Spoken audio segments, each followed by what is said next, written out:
And in a quarter of an hour I saw him come back again, though not so fast as he went, and as he came nearer I found his pace slacker, because he had something in his hands. When he came up to me, I found he had been quite home for an earthen jug or pot, to bring his father some fresh water, and that he had got 2 more cakes or loaves of bread. The bread he gave me, but the water he carried to his father. However, as I was very thirsty too, I took a little of it. The water revived his father more than all the rum or spirits I had given him, for he was fainting with thirst. When his father had drunk, I called to him to know if there was any water left. He said, "Yes," and I bade him to give it to the poor Spaniard, who was in as much want of it as his father, and I sent one of the cakes that Friday brought to the Spaniard too, who was indeed very weak, and was reposing himself upon a green place under the shade of a tree, and whose limbs were also very stiff and very much swelled with the rude bandage he had been tied with. When I saw that upon Friday's coming to him with the water, he sat up and drank, and took the bread and began to eat, I went to him and gave him a handful of raisins. He looked up in my face with all the tokens of gratitude and thankfulness that could appear in any countenance, but was so weak, notwithstanding he had so exerted himself in the fight, that he could not stand up upon his feet. He tried to do it 2 or 3 times, but was really not able. His ankles were so swelled and so painful to him. So I bade him sit still, and caused Friday to rub his ankles, and bathe them with rum as he had done his father's. I observed the poor affectionate creature every 2 minutes, or perhaps less, all the while he was here, turn his head about to see if his father was in the same place and posture as he left him sitting, and at last he found he was not to be seen, at which he started up, and without speaking a word, flew with that swiftness to him that one could scarce perceive his feet to touch the ground as he went. But when he came, he only found he had laid himself down to ease his limbs. So Friday came back to me presently, and then I spoke to the Spaniard to let Friday help him up if he could, and lead him to the boat, and then he should carry him to our dwelling, where I would take care of him. But Friday, a lusty, strong fellow, took the Spaniard upon his back, and carried him away to the boat, and set him down softly upon the side or grunnel of the canoe, with his feet in the inside of it, and lifting him quite in, he set him close to his father, and presently stepping out again, launched the boat off, and paddled it along the shore faster than I could walk, though the wind blew pretty hard too. So he brought them both safe into our creek, and leaving them in the boat, ran away to fetch the other canoe. As he passed me, I spoke to him, and asked him whither he went. He told me, "Go fetch more boat." So away he went like the wind, for sure never man or horse ran like him, and he had the other canoe in the creek almost as soon as I got to it by land. So he wafted me over, and then went to help our new guest out of the boat, which he did. But they were neither of them able to walk, so that poor Friday knew not what to do.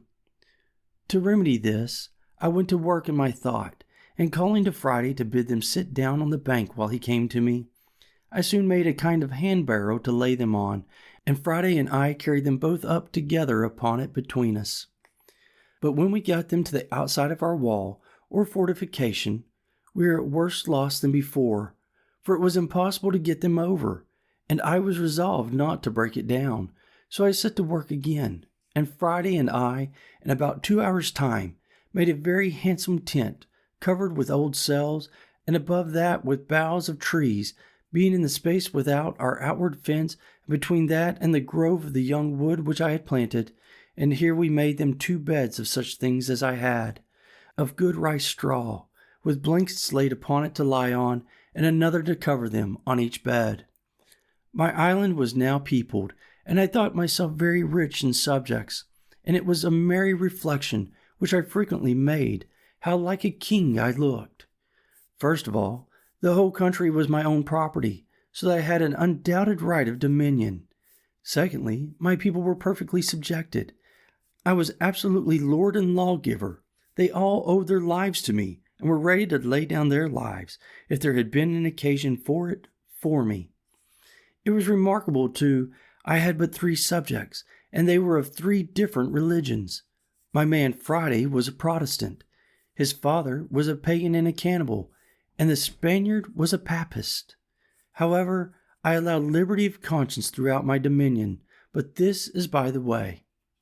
As soon as I had secured my 2 weak rescued prisoners and given them shelter and a place to rest them upon, I began to think of making some provisions for them, and the first thing I did, I ordered Friday to take a yearling goat, between a kid and a goat, out of my particular flock to be killed. When I cut off the hind quarter and chopping it into small pieces, I set Friday to work to boiling and stewing, and made them a very good dish, I assure you, of flesh and broth. And as I cooked it without doors, for I made no fire within my inner wall, so I carried it all into the new tent, and having set a table there for them, I sat down and ate my own dinner also with them, and as well as I could, cheered them and encouraged them. Friday was my interpreter, especially to his father, and indeed to the Spaniard too, for the Spaniard spoke the language of the savages pretty well. After we had dined, or rather supped, I ordered Friday to take one of the canoes and go and fetch our muskets and other firearms, which, for want of time, we had left upon the place of battle. And the next day I ordered him to go and bury the dead bodies of the savages, which lay open to the sun, and would presently be offensive. I also ordered him to bury the horrid remains of their barbarous feast, which I could not think of doing myself. Nay, I could not bear to see them if I went that way. All which he punctually performed, and to face the very appearance of the savages being there, so that when I went again, I could scarce know where it was, otherwise than by the corner of the wood pointing to the place. I then began to enter into a little conversation with my 2 new subjects, and first I set Friday to inquire of his father what he thought of the escape of the savages in that canoe, and whether we might expect a return of them, with a power too great for us to resist. His first opinion was that the savages in the boat never could live out the storm which blew that night they went off, but must of necessity be drowned, or driven south to those other shores, where they were as sure to be devoured as they were to be drowned if they were cast away. But as to what they would do if they came safe on shore, he said he knew not, but it was his opinion that they were so dreadfully frightened with the manner of their being attacked, the noise and the fire, that he believed they would tell the people they were all killed by thunder and lightning, not by the hand of man, and that the 2 which appeared, Friday and I, were 2 heavenly spirits of furies come down to destroy them, and not men with weapons. This, he said, he knew, because he heard them all cry out to conceive that a man could dart fire and speak thunder, and kill at a distance without lifting up the hand, as was done now.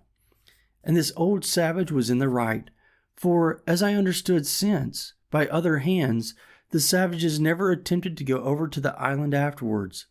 They were so terrified with the accounts given by those 4 men, for it seems they did escape the sea, that they believed whoever went to that enchanted island would be destroyed with fire from the gods.